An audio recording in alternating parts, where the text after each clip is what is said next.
કઢાઈ મૂકી દેવાની છે. એમાં સારી રીતે તમારે જેટલા પ્રમાણમાં તેલ નાખવું હોય એટલું નાખી શકો છો. મેં 1 કેવી તેલ નાખ્યું છે. પછી તેલ ગરમ થઈ જાય એટલે આપણે જીરું ના હોય તો રાઈ બી નાખી શકીએ છીએ.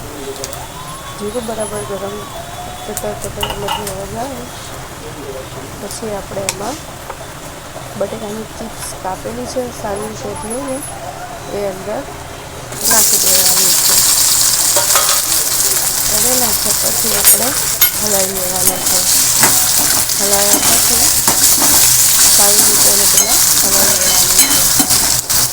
હલાવ્યા પછી તમે એમાં જે તમારે મસાલા વઘારો એ તમે કરી શકો છો.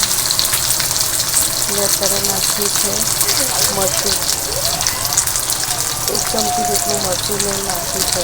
તમે તમારા સ્વાદ પ્રમાણે અંદર એડ કરી શકો છો. અડધામાંથી બી અડધો જ નાખ્યું છે. પછી ગરમ મસાલો નાખીશું અને મીઠું પછી સારી રીતે આપણે હલાવી લઈએ.